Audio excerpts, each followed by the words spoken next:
cat got in. We made it to our Airbnb in Oaxaca.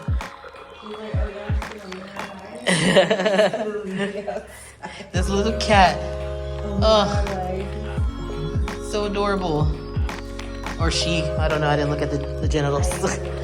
Okay, check this place out. Here are the couchy situations, seating. Interesting. Here's bedroom number 1. Nice. A lot of storage. It has a bathroom right next door. Very nice, very nice. Then we go across the way.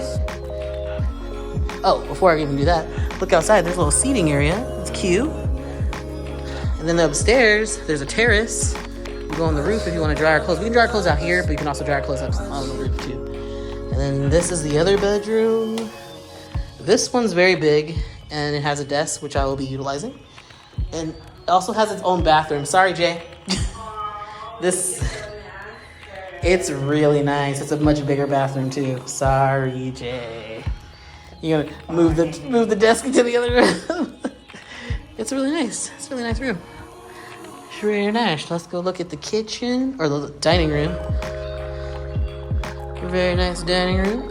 Gave us some fresh flowers, which I don't need, but whatever. Fridge. Water for free, some gratis. They gave us some wine, which is sweet. Jay will drink that. We have freaking gas stove, thank goodness. An air fryer. Wow. Upgrade. And then we have the washer and dryer and the heating unit here. Perfect. Oh, gotta be careful with that door. But yeah, this is kind of perfect. This is a lot of space.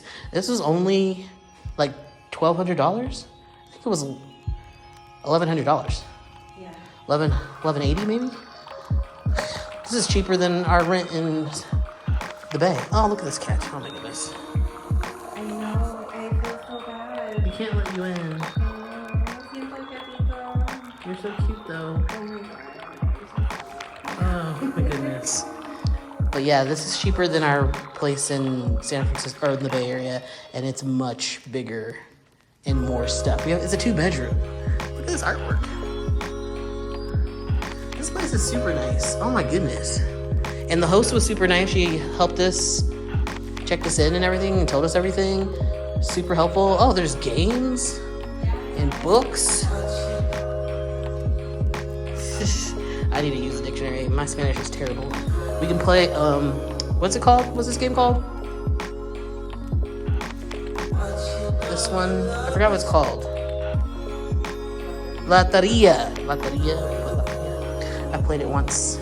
Loteria. I played it one time with Laura. Okay. Well, let's settle in.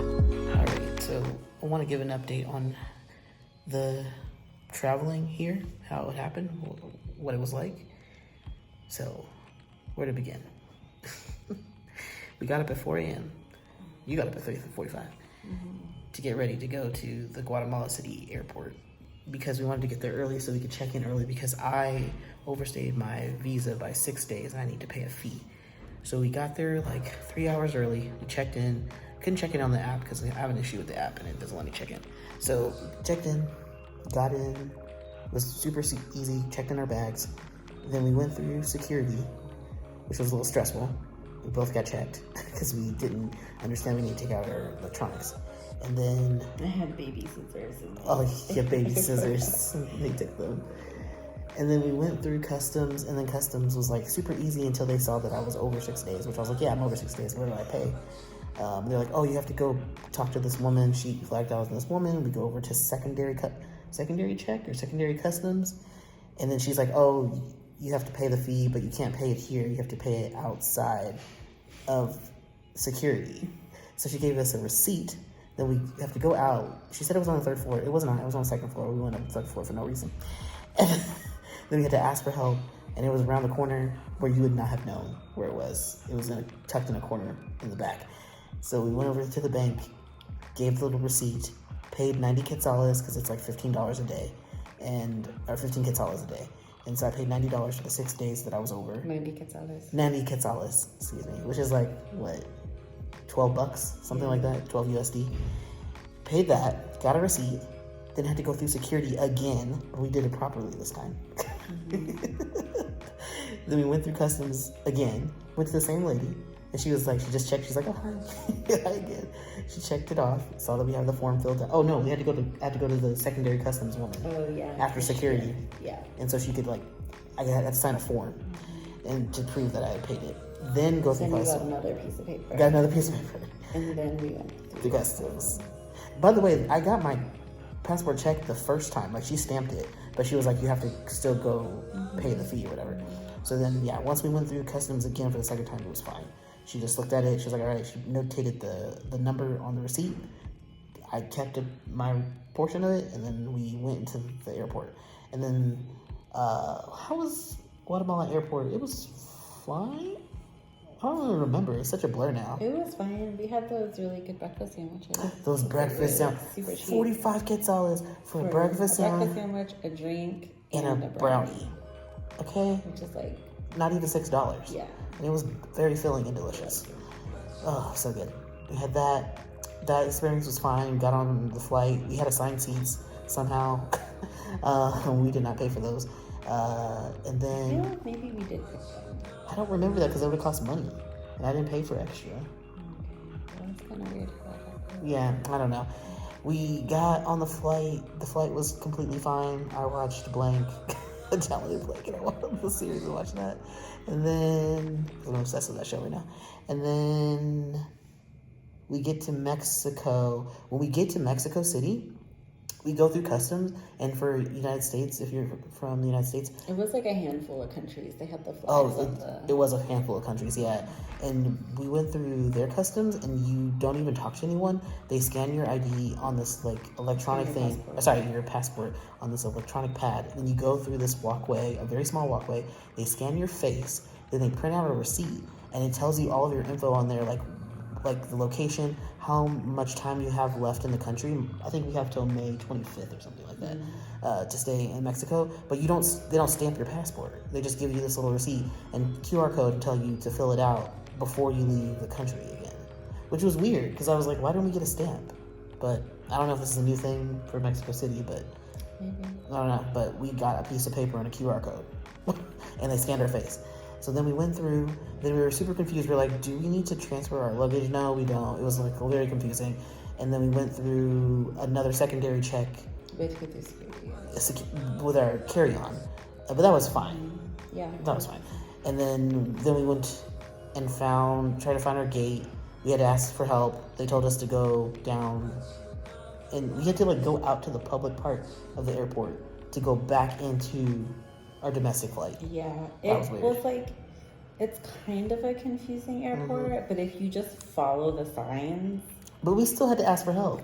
Yeah. Because it wasn't clear. No, it wasn't clear. No, and then he told us where to go, and then we went through security again. Yeah. And then I got my bag checked because my cologne looked suspicious, but it was fine. I feel like it could have been more confusing though. It was confusing. I feel like you knew a little bit of Spanish, so you could ask a question, a clarifying question. Because I'm like, this does not tell you where you're supposed to be going. I guess you would have had a harder time if you were by yourself. Hell yeah. We were looking at the board, and it was go to not even gate B. It was exit B. And it was what does exit B mean, right? So then what does that is? So we were okay, so go to B, and then went through security again. Then we went to security, then we went to B. It's just a waiting area because they hadn't assigned our gate yet. So we asked, we're where's our gate? He was oh, it's not assigned yet. And it was 30 minutes before boarding, it wasn't assigned. And we're okay, whatever. So then we wait, had some chips. I was really excited to have Mexican Dorito nacho cheese chips because they're fire and they're not the same as the ones in Guatemala. Guatemala nacho cheese it ain't cutting it. It's just not as good. And then we went to our gate. It was a little confusing. We were in the wrong line, we got over. It's fine. The wrong zone. Because everyone bunched up together. And then we got on our flight, and that was fine. It was fine. It was super easy getting out of the little Haka airport. Yeah. We just grabbed our luggage and then just like walked out. Just walked out, yeah. And I was like, oh, is that it? We have to wait in the taxi line. We did have, kind of long. that wasn't that long. It went really fast. It did go kind of we quick were for only, the amount of people that were there. Yeah, we were in that line for like 5 or 7 minutes. Yeah. It wasn't that long. And we paid. It was nice. Instead of like having to like haggle with the driver, they just like, you get a set price depending on what zone you're going to and how many people. Yep. And then you just pay there. They give you a receipt, and then you walk out, and then there's people that are just there to help you and like assign you to a driver, and like, yeah. It was Michael. It was very nice. I think it cost about $35 for us to go to, where were we, Zone 2? Mm-hmm. Zone 2, $35 from the airport, which is fine. And it's not terrible. And then tipped him like 50 pesos. And then, yeah, it was it was fine right over here. And now we're in the Airbnb, and it's perfectly great. But I just wanted to give that experience of like, and to preface this, that we did like a week before we left, I went to the immigration office, which was only like 4 blocks from our apartment, and we went to go there to pay the fee. But we went there, we did the process, and they were like, oh no, you don't need to pay the fee here, because that's only if you're going to stay an additional like 90 days. And I was just over 6 days, and they're like, oh no, you just go to the airport and pay the fee. It's better that way, it's cheaper. And then I'm like, but it was confusing as fuck. Confusing. And everyone was really nice. They were super nice, but like if I didn't have you to translate, I'm like, yeah, you would have had a hard time because you couldn't ask like for directions or like it was hard. It was very hard to communicate. Yeah. But they were super nice about it. But it was like, this was more confusing. It would have been easier. I wouldn't have mind paying the 200 quetzales versus the 90 quetzales if I just paid it at the immigration office. But like, they didn't want to take my money because they're like, you only overstayed 6 days, so just go pay. And I don't think they stamp passports. Yeah, the whole stamping the passport thing. Yeah, they just do forms. But they wouldn't need to, because I would have gone through customs and they would have given them the paper and they would have stamped it. It would have been already paid for. That's true. So I'm just like, I think it would have been easier if I just went through immigration, but they wouldn't allow me. I went to immigration and they're like, no, you have to go just at the airport. Just do it at the airport. I'm like, that was more difficult in my opinion. But whatever, it was fine. We didn't spend that much time in the immigration office. We were in there for like 15 minutes. Yeah. It was super quick. Fine. But still, I'm just like, process is a little confusing. Okay. But yeah, if you overstay your visa by, I'm assuming like less than a month, they're just going to tell you to go pay the fee at the airport. And it's going to be confusing. You're going to have to go through security twice. Security, and you go to customs, and then you go to secondary customs. They send you back to the other window. You get a receipt, and you have to go back out to the security to pay at the bank kiosk. They give you another receipt. You go back through security over to the secondary customs window, fill out your little form, and then back through the regular customs. That's a lot. So if we hadn't have given ourselves so much time, like if we didn't get there so early, it would have been like so really bad. Stressful. Because we only had 40 minutes until our gate. Once we were done, we had like 30 minutes. And so we got there 3 hours early. We got there 3 hours early. and luckily we had that 30 minutes to have breakfast. Yeah. That was nice. It all worked out really well. But if you don't do your time management, and if you don't know what you're supposed to do, and you can't ask like a few simple clarifying questions, then it would be very frustrating and difficult. But that was our experience flying from Guatemala City to Oaxaca, and now we're in our Airbnb, which I'll do a little tour in here in this video as well. But yeah, it's beautiful and it's very affordable, and it's like kind of great. He haven't even gone on the terrace yet. I have to do that later. But very happy with today. Even though it was a little stressful in the morning, everything worked out really smoothly for the most part. Yeah, and the flights were fine. Volaris, it gets a bad rap, but so far we have not had a bad experience with it. No, like everyone's really nice. Like we haven't had any issues.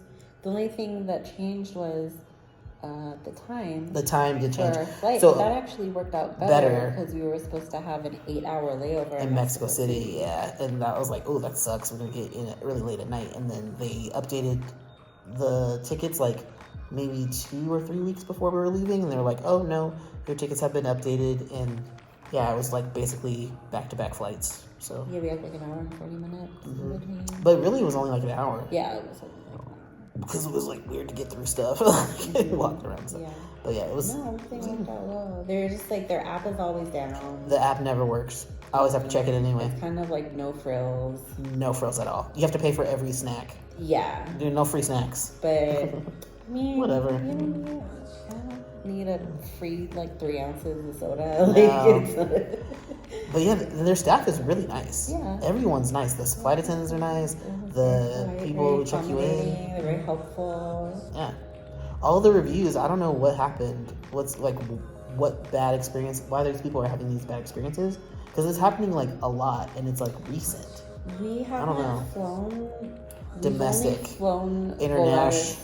Domestic and international within Central America. Yes. We didn't use them to fly out of United States. No. So maybe it's a different experience depending on like where you're going. Maybe. What your destination is.